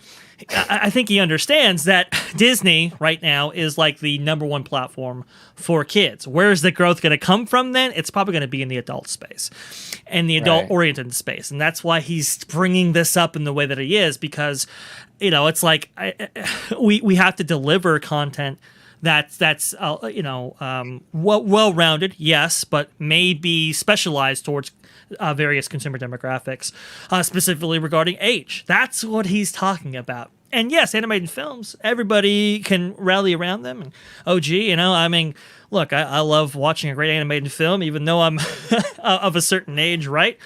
And I know people older than me like watching animated films. People younger than me obviously like watching animated films. But Disney has to have a robust content library that appeals to various demographics. And I'm sorry, not every. He does bring up a point. Not everybody just wants Disney Plus just to get that, right? They want other stuff, and that's what he's really talking about. Right, 100%. And I think it kind of goes back to this tweet by Sean Nyberg. The niche of the niche of the niche. And that's who's complaining about this animation comment, is the niche of the niche of the niche. And you go on Twitter and everyone's talking about it, but it's like the same 35 people following each other, screaming at each other. And it seems like it's the mouse that casts a really large shadow, right? It seems like a bigger issue. The normies are looking at that comment he made and going, yep, exactly. That's how I feel. I watch 12 hours of animation. I want to watch something else when they put the kids to bed, And here's the other thing too. Alia, I think she makes a great point here. She says, if the Academy has a bias against animation, we cannot expect the average person to have a great love and respect for it. People act as though Chapek has placed a nail in animation's coffin. Now, here's the thing the issue I have with the Academy. I was just about to say that does not. Go ahead, OG. Sorry. No, I was going to say the issue I have with the Academy is, they disrespect animation all the time. When Beauty and the Beast was nominated for that Best Picture Oscar in 1991, the Academy felt threatened by that, and they're like, "Oh, we can't have that anymore. So we're gonna make the kiddie table basically and do Best Animated Feature." Right. Exactly. Pissed me off. A good movie is a good movie. The Academy is the absolute worst when it comes to disrespecting animation. Go ahead, Dre. Terrible. I also say that they're not representative of the general public. They have been long, misaligned with general consumer expectations and so forth, right? They now have, they don't even only have a category for just animated films. They also have a category for like big blockbusters now, because they're so self-absorbed with their artsy fartsy films or whatever. It's a joke. That's triggered for sure. I have major problems with the Academy, but I do see where the point is being made, right? Can we expect the general public to put animation in the same kind of realm? I guess in North America, no. It's definitely a cultural dynamic, one that doesn't necessarily exist across the board, like in Japan, for example. They don't look as animation as anything separate from live action. It's very much intertwined, very much the same. So it's, Undead Nerd, thank you. I do appreciate that. Which one were you talking about? Is this one? There you go. Yes. One right there. That's going balls to the wall. There we go. Going balls to the walls. Now, speaking of balls to the wall, our good friend George has to leave us. So, George, we love you, brother. Before you go, we're going to continue the party, me and Dre, but George will be taking off a little sooner. But, George, let everybody at home know where they can find you on social media, sir. Absolutely. You can find me on my YouTube channel, Disney Family Man 23. If you want to interact with me on Twitter at Disney George. And of course, you'll find me here on Orange Grove 55 with Citrus Corner with all that sweet, juicy, and yet sticky Disney news and info. And I tell you what, as OG said, you're going to keep the party going. Stick around, smash that subscribe, give it a like. We always enjoy you guys with bringing you new content, add to that content any suggestions, opinions, throw that in there. And I just have to say, if you have the balls, take them to the walls. Yeah, absolutely. Absolutely, George. Thank you so much for joining us, brother. We'll see you soon. Take care. Take care, buddy. Thank you. Bold.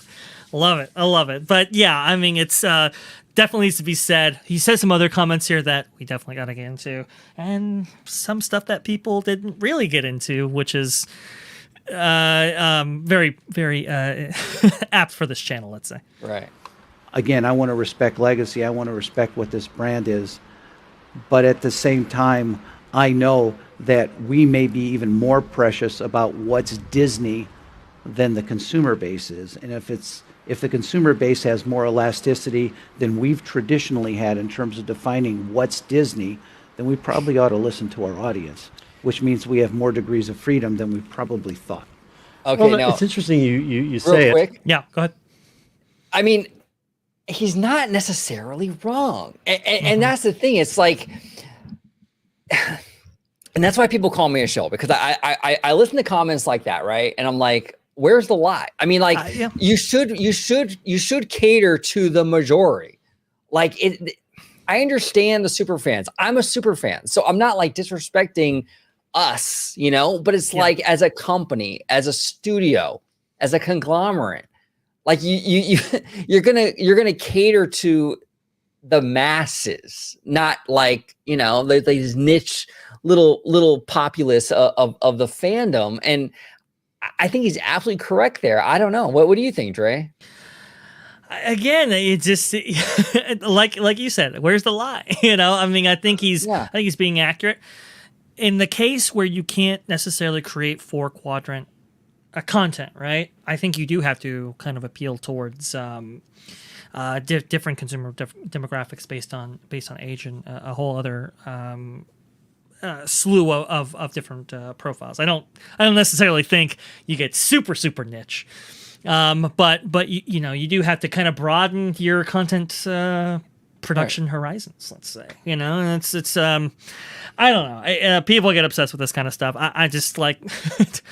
And it's the tale as old as time. It really is, because Michael Eisner had the same. Look, if social media existed when Michael Eisner decided to take Disney into Touchstone and Miramax and Hollywood Pictures, oh my God! And the first time that Disney had a non-Disney IP in their parks, like Star Wars, Indiana Jones, Michael Jackson, Captain EO. Yeah. Can you imagine if we had social media back then, the kind of outrage? I mean, it would be Chapek level hysteria over these decisions.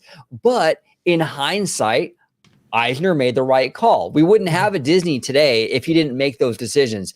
If the Walt Disney Company was still Walt Disney Productions and was only making family-friendly animated cartoons and a handful of live action with a couple of theme parks, you wouldn't have the Walt Disney Company. It would have been bought out.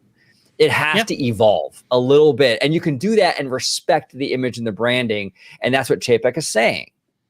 Yeah, I completely agree, and he does talk about the elasticity with that. Right, the consumer elasticity that during these kind of changing times that the consumer, he, in his words, will be much more receptive, I think, towards things that kind of, push the Disney brand, let's say. And I think he's accurate in that. And he has said in some cases, like sports betting, for example, that's to be like the consumers expect that. They expect Disney to do that. So also I think is accurate. But we go on. But it's interesting that you mentioned Pinocchio, though, because obviously one of the things we see in our volatile, in some ways divided world is Disney often becomes a political football, partly because people feel so passionately about Disney and this. So I know you want to reflect changes, reach all families, all kinds of families, be contemporary, but you also get blowback. I mean, Lightyear was banned in the Middle East because of a same-sex kiss. You mentioned Pinocchio. I may be wrong, but I think the new Pinocchio, he doesn't change in the end. He just accepts himself for who he is. So the ending has changed a little bit with sort of contemporary mores. And your people love to get out there and say Disney's too woke. Disney's become too politically correct. Are they right? Do they have a point? What's your take on those criticisms and reaching that wide span of people? I think the more complex something is, the more you have to really drill down into the basics. And we want our content to reflect the rich, diverse world that we live in. And again, I guess that's another way of saying catering to your audience. But the world is a rich, diverse place, and we want our content to reflect that. And we're so blessed to have the greatest content creators, and they see it similarly.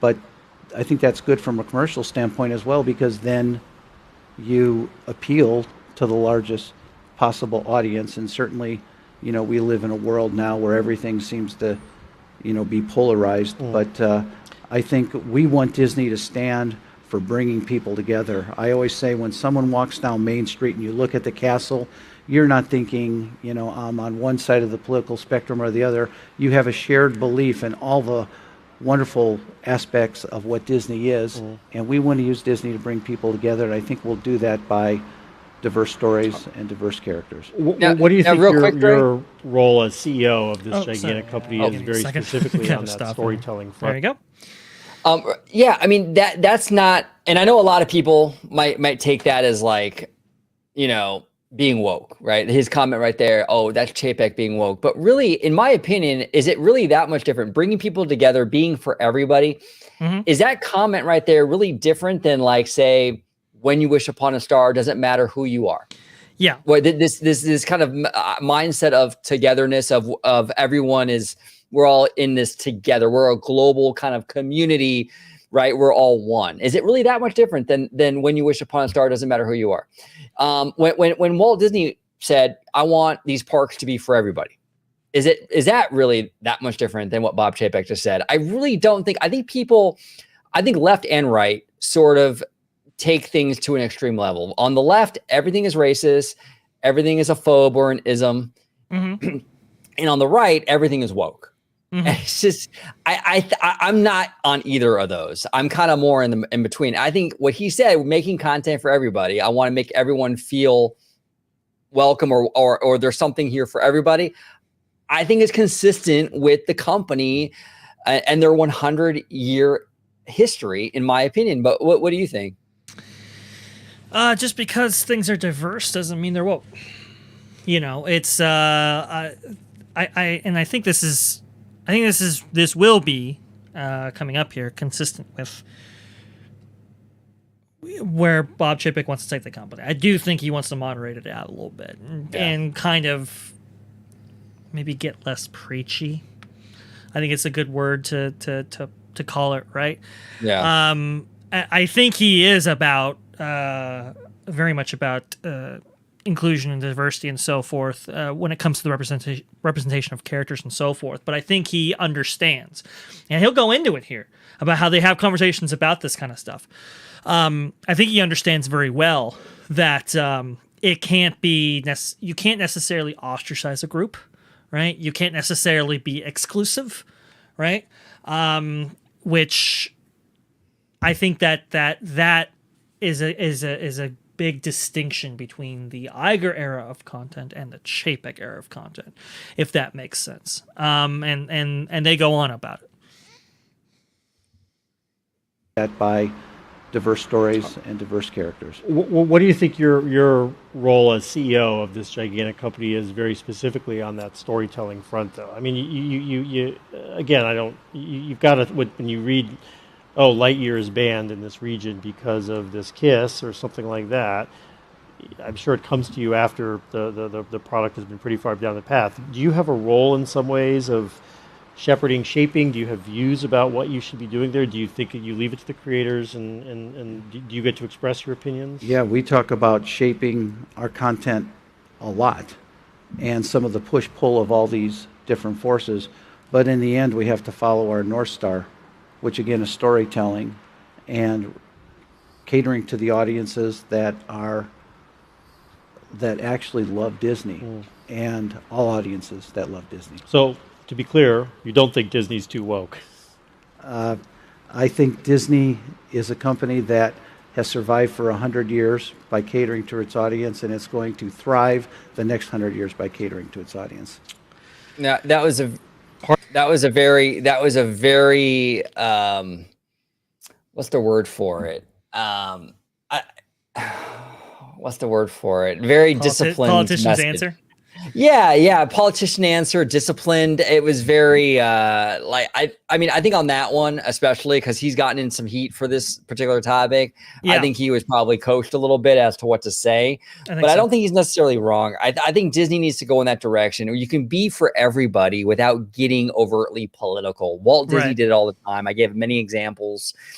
I think that you can just kind of make everyone feel welcome through the content, but you don't need to sit there and jump into the mud with politicians and various legislation and all that nonsense. That's not what Disney's here for, you know?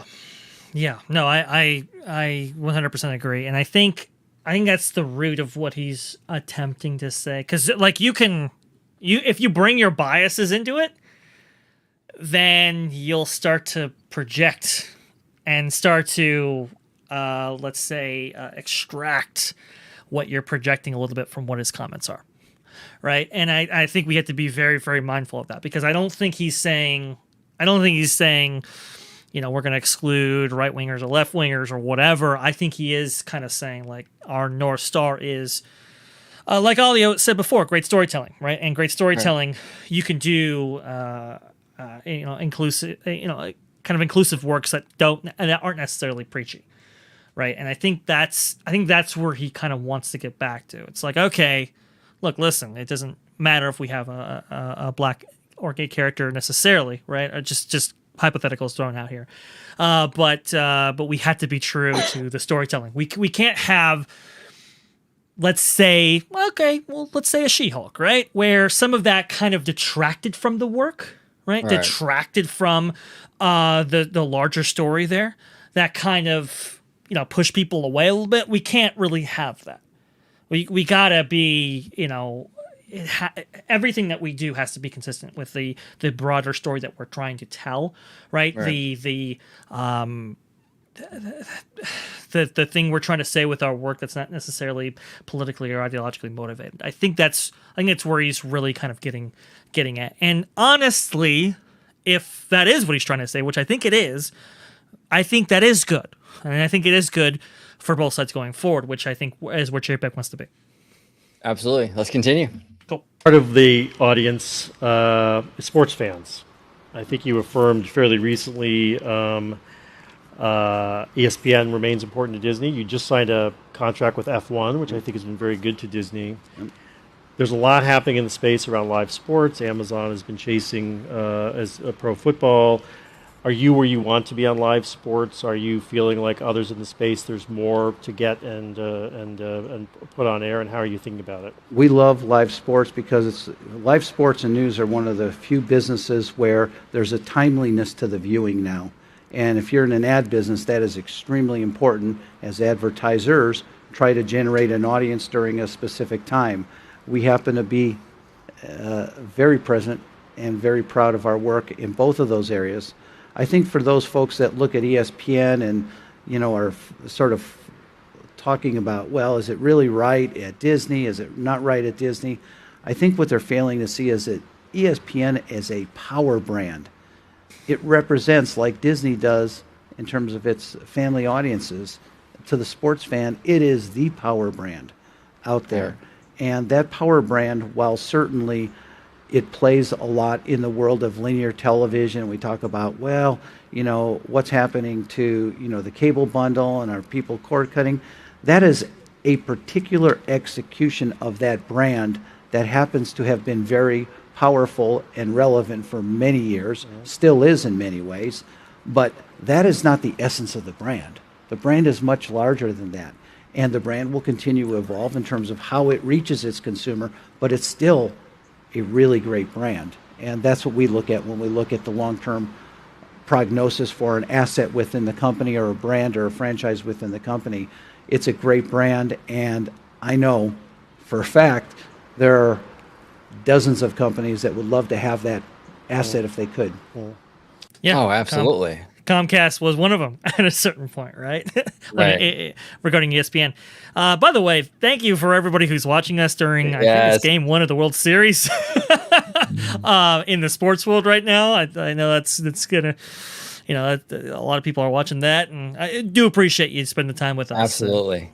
When talking about the sports world, but I think he's right. I mean, look, a lot of people, even insiders, everybody, refer to ESPN as the mothership, right? For a reason. It was a trendsetter in the space. Nobody had ever done 24/7 sports content like that before, and Disney has absorbed it. And I think he is looking to integrate it in multiple ways. He talks about sports betting here in a second, but I think it's, I think this is one of those examples where he talked about silos, right, and kind of synergizing with others in a way that they have never done before. I think this is what he's talking about here. 100%. How do you know that?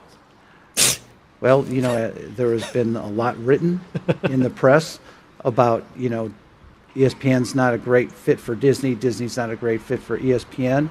And while we discounted it, a lot of people consumed that, and our phone started ringing. Yeah. So we must have something great with ESPN because everybody seems to want it. Exactly. Exactly, right? That'll tell you right there. If you got everyone knocking on your door for it, then it has to be of somewhat value. There's value to it, and it's sports. I mean, sports is like one of the most evergreen things. Right. I mean, it's been around forever. ESPN, I don't know, to get rid of that and to get rid of that audience. I mean, that's a huge market. Would be absolutely asinine, and no, I agree. ESPN is a great asset to have. I'm glad that Chapek is sticking to his guns with this. I think so. I think it is a good asset. It had been losing money for a while, but I think his plan on making it profitable again, I think, is a sound one, even though it is controversial. Is the brand flexible enough to bring sports betting into it as sports betting becomes more common and popular around? Once again, that will be up to the consumers, and the consumers, particularly the younger under 35 consumers, are telling us that they want a robust, lean-forward sports experience, not maybe their grandfather's lean-back type sports experience. And so we're looking at all different options in terms of how we can deliver on that guest and consumer expectation of a lean-forward sports experience. Okay, now real quick, I don't watch sports at all. Full disclosure, sure. I cannot stand sports. I just got to be real upfront. I don't find any pleasure in it at all. But if Disney's going to buy things up, right? If they're going to buy ESPN and own this powerhouse of a sports IP or whatever you want to call it, sure, then they have to conform to that world, right? Yes. It's not fair. I don't think it's not fair to sports fans for Disney to buy something up and then Disney-fy it. Yeah. And then the sports world needs to conform to Disney. No, that's not how it works. If they buy ESPN, they gotta work within those parameters of that sports world. Now, you don't obviously want to mix the two too much. You don't want to take your Disney brand and mix the ESPN thing too much. In terms of betting and stuff like that, you don't want to have like Tinkerbell slot machines Obviously, right? you know, but if Right. it's within that sports world, that sports context, yes, why not? ESPN is a sports brand. Lean into the things that come with that sports branding. Yeah. I see nothing wrong in that. And it's not like, I don't know. And this is kind of, I guess, subjective.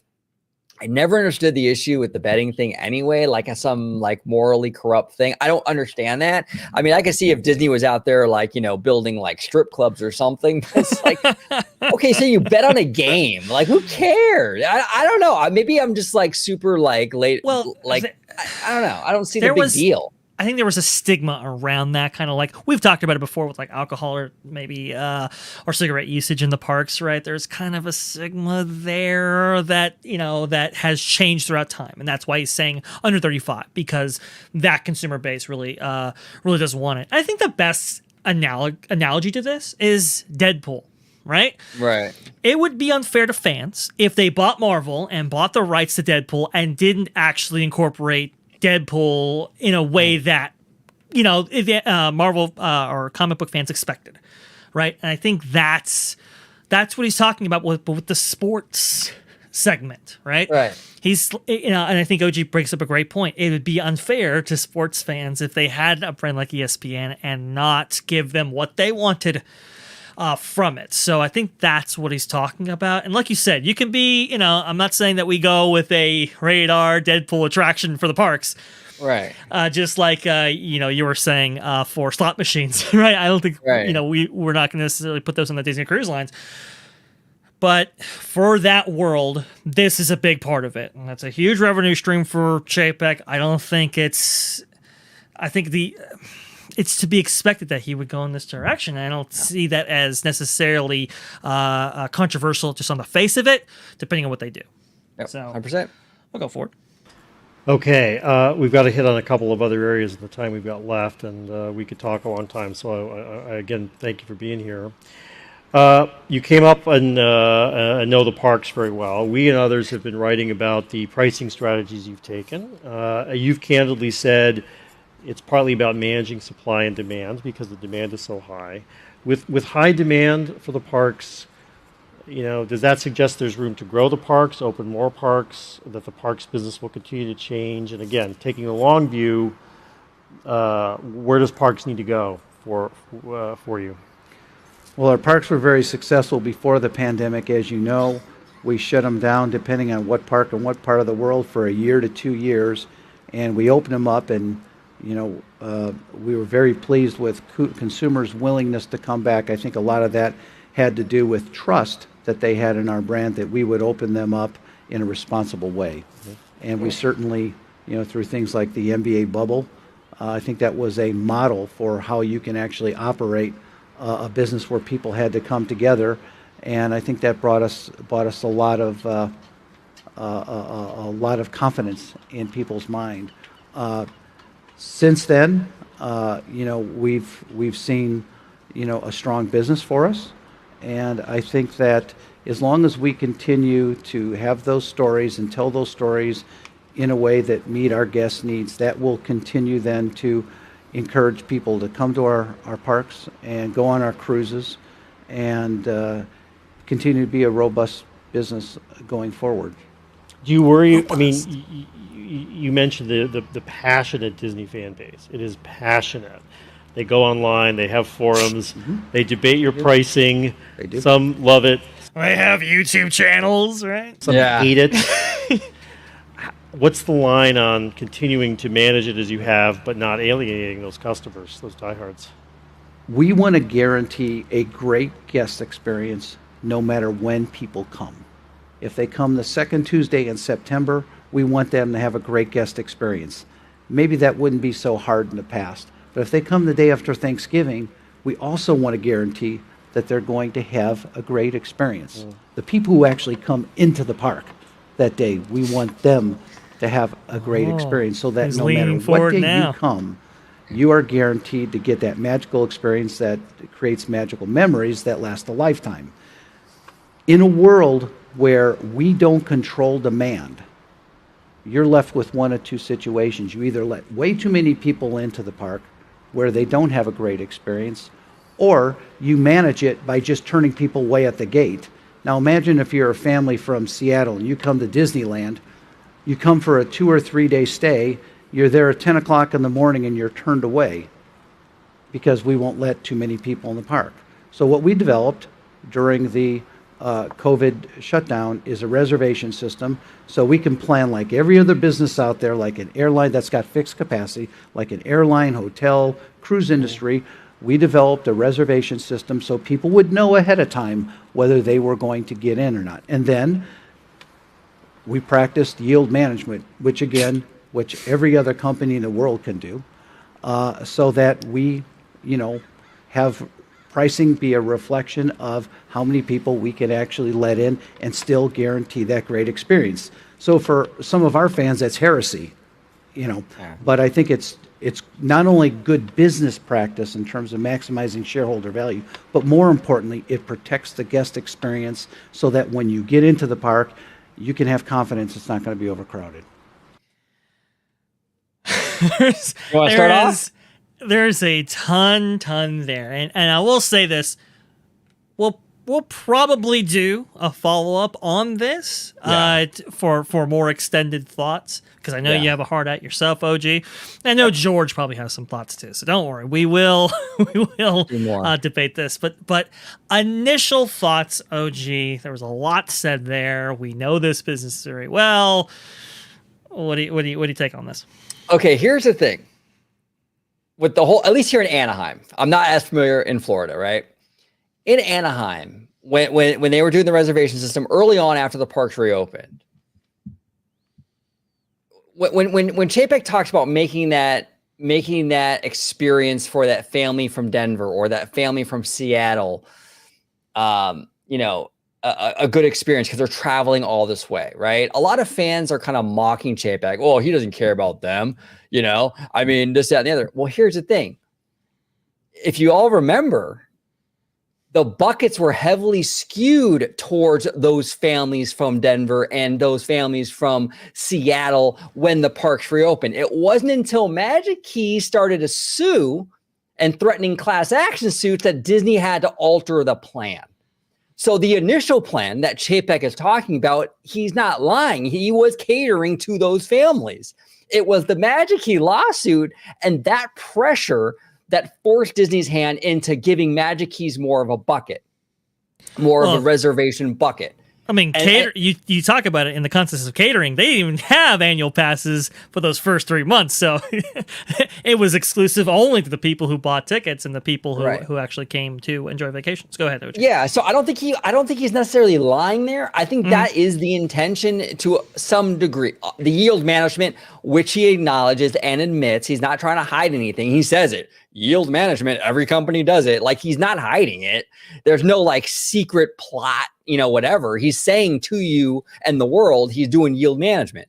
But like, I think there was initially this desire to sort of have a more of a focus on those travelers from out of state, out of town, those day ticketers. And I think those plans were kind of messed up once the lawsuit started to fly. I think that's what kind of put a wrench in the gears. So I think that's an element. I think a lot of fans seem to they never bring that up. Like, the buckets have changed, They know they have, and that is a key point in order to bring up. But I come at it from a different perspective, I guess, because I talked to the family from Canada who had come in and wanted to go to the parks, and were told you have to have a reservation to even get in, and they were limited in terms of that access because by that time it was too late. They could only really go one day because that was the only thing available. I remember going, he talks about the family from Seattle, he talks about the family from Colorado. I'm the family from Phoenix. I remember coming down to the parks and wanting to enjoy just one more day in the parks, and couldn't actually do it because the reservation system itself was denying me access, right? So I kind of, he says, like, we can't control demand. Look, we talked about the indie effect, right? But we never talked about it really in the reservation system context. When they say that annual pass holders or Magic Key holders have gotten more access than they've ever had before, they're accurate. And the reason I say they're accurate is because the reservation system itself generates demand. Because people are like, oh, I gotta get a reservation, all the time in order to make this product work for me. And so more people are going more frequently. Is kind of the simplest example of that. And they've struggled to balance it out, right, with the family from Colorado or Seattle or so forth. But I think I think it needs to be said. It needs to be part of the conversation. We'll see how much of this demand is sustained going forward. Also, too, he talks about the people in the park, and he gets really excited about that, right? Because he has heard that criticism. You can tell he is frustrated with that kind of Twitter back and forth there, and that's why he gets a little, there's a little bit of emphasis there. There's a little frustration pouring out there kind of thing. I thought that was very, very telling. But he talks about the experience when you're in the park. Japes, come on, bro. Like, come on. The Genie Plus, the Lightning Lane return line for Haunted Mansion Holiday has regularly backed up for the last couple of weeks, all the way deep into Critter Country. Right next to the Briar Patch store. That's where this thing has gone past to. Is that a great experience? Is that a consistent product that we're putting out? Is that something that we're proud of? Are we proud of light bulbs being out at degrees that we haven't seen since the Paul Pressler era? Are we proud of that? Is that a great guest experience? Is the guest experience on something like Indiana Jones Adventure, is that consistent? Is that what we want to actually put on for the parks? I understand there's a lot to that. I get it. But come on. I mean, he says experience, and I'm sorry, but a lot of the things that they themselves can control, they aren't doing it inconsistent with the experience. OG, am I completely off on this? Yeah, no, I mean, and this kind of goes to like the bigger, I think, discussion about like just our skip the line services. I remember having this conversation years ago about FastPass. Mm-hmm. And how that's kind of ruined the parks, right? And now it's a whole different animal because now you pay for it. But what these skip the line services do is it gets people out of the lines, but it gets them in the walkways and crowds the walkways and creates congestion there. Right. And it puts people in the restaurants and creates congestion there. And it's kind of this really long debate with fans, decade-old debate, whether or not these services are a benefit or a detriment to these parks. And I think it's a fair debate to have. I really, really do. I mean, maybe it would be, and this is never going to happen, but maybe it would be best just to get rid of these services altogether and just have everyone wait in line. And then I think you would have less of an issue with the congestion in the walkways. Even the eateries would be a little bit less congested because now people are in lines, they're in queues. But then at the same time, people like Chapek don't want that because if you're in line, what are you not doing? You're not spending money. So it's So is the great guest experience contingent on how big your pocketbook is? Is that what we're looking at? I mean, I guess so in some respects. Robert Wright brings up a good point. $150 for Lightning Lane. I mean, I would say, maybe not for Lightning Lane, but for JD Plus. that seems a little crazy even for what I want. I think there is a way to deliver a better guest experience than what they're delivering now, even with the shortcomings that they've not only had to contend with that are outside of their control, and with some of the arbitrary things that they've set up for themselves. Right? Why is Genie Plus at a 50% clip, at a 50% usage rate?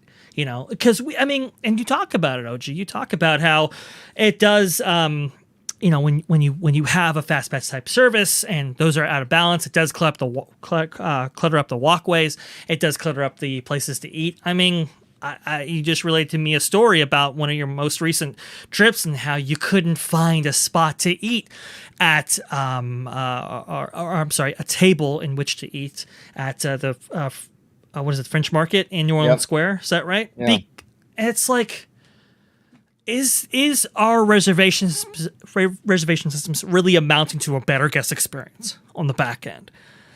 I mean, I don't know how he can necessarily say that if you've been to a park as of recently. Again, I think one of the best things that the reservation system could have brought with it, right, is the ability to kind of control that and make these make their capacity commensurate with how much staff and facilities that they could offer on any given day, right? But I've just not seen that done. It seems like there's a smaller amount of cast and facilities available than the amount of people that are in the park every single day, and I think that has been very, very evident within the last couple of months, and it's only getting worse, not better. So, like we said, we'll probably have more to say on this, I think. Yeah. In a future show, maybe in a future live stream, because I think it is really worth. I think it is really worth bringing up. It's important to bring up. Some takes on it are wrong, I think, but others, I think there is justification there. But OG, any final thoughts? My final thought is this: when you look on like Diz Twitter and stuff, right? They make it seem like these things are like etched in stone. Like this is the 10 commandments, right? These policies are in stone. And once they're there, we can never get rid of them. Right. What people need to understand in this community is that these things are very flexible. So that's the beauty of it. What sucks today might be changed tomorrow. And we see it in real time with pricing. And they've been tweaking this stuff for as long as the parks have been reopened since the pandemic. So I think that the fandom needs to take a deep breath and just realize this is not the forever. Yeah. If demand starts to wane, the prices will go down. If the Genie Plus thing doesn't work, they'll tweak it and do what they have to do. That's the beauty of these programs and these parks, is that nothing is ever really, really permanent. So I think when you come at it from that mindset, and you start to take a deep breath and just realize this isn't forever, it can change. They can change it tomorrow.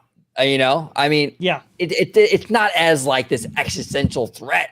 Oh my God, it's like, come on, they can change it overnight if they want to. If it doesn't work out, they will. So let's just see, and they seem to be working it. They seem to be changing and tweaking things along the way, the tiered pricing, the flexibility, all that. It's not a fixed thing. That's kind of my takeaway.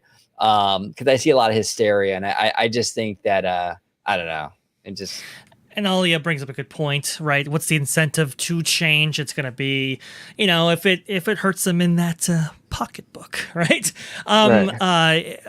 We talk about, motivation is the master of reason. Reason is not the master of motivation. So if you want to change your reasoning, you got to change your motivation. What would change the motivation for, or the reasoning for Disney in this instance? Well, they're motivated by profit, right? Which all companies are. If you affect that motivation in terms of guest satisfaction surveys, or maybe in purchasing power and so forth, how you engage with the brand, that will speak a lot louder than Twitter ever can, and that will change their reasoning going forward. I think that might be the case, depending on what how these economic conditions shake out, but that is a discussion that we will continue definitely at another time. But and Robert says here that they should go with the universal model. Yeah. And here's the thing, Robert. I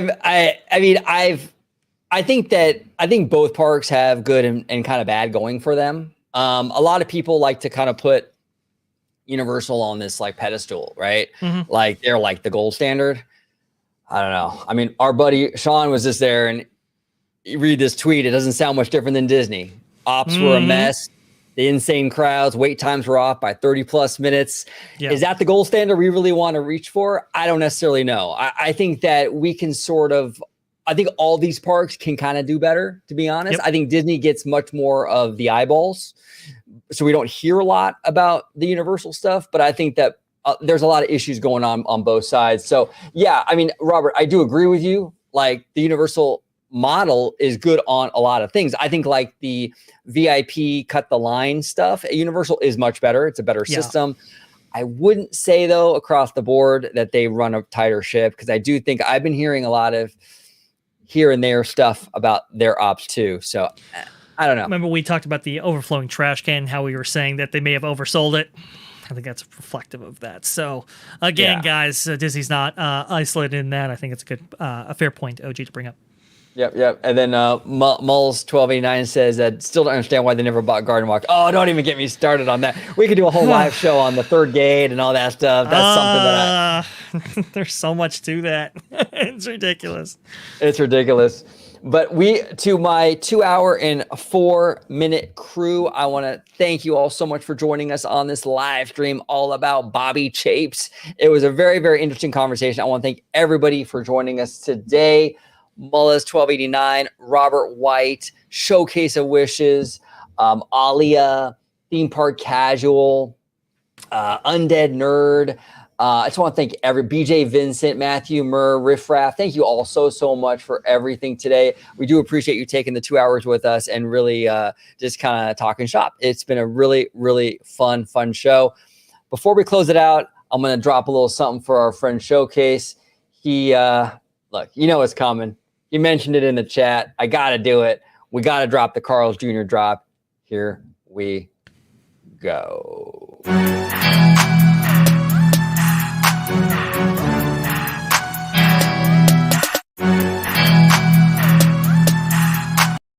There we go. The Carl's Jr. drop just for you, Showcase. We love you, man. We love you. That's funny. Yeah, no, we absolutely love you, Showcase. We got to, we gotta do it for the fans, for sure. Look, don't worry. We'll probably get through the rest of the thoughts there on some of the, we didn't have that much more to go, but I thought we talked about stuff that people didn't really talk about, and I kind of wanted to focus on that as well as what people were talking about. So absolutely. Don't worry, we'll go ahead and continue that at a later date. I am sure, very confident. But we have a lot of other topics that we have we have kind of percolating, right? So if you want to go ahead and engage with us in that, go ahead and subscribe. I mean, this is the place you want to be, folks. We have a lot of stuff that we want to get into, a lot of stuff that the chat was talking about that we have various shows planned for. So if you like it, hit that subscribe button. You definitely want to go ahead and do that. If you want to go ahead and follow me, you can go do so right down there at Vash Sky. Go ahead and type that in Twitter. Should pop up just fine for all the, as Christine Waysons McCarthy would say, and Chapek would say, for all the robust discussion right there. Oh, gee, you got that drop for me? There we go. And there's the biggest bargain of all. The biggest bargain of all is absolutely here at OG55 at Freshly Squeezed, your source for juice, news, and info, squeezed fresh right from the Grove, where you can find shows like Freshly Squeezed and Orange Nerd and Citrus Corner and all kinds of stuff. So the biggest bargain for sure. Absolutely, and we will definitely be diving into this.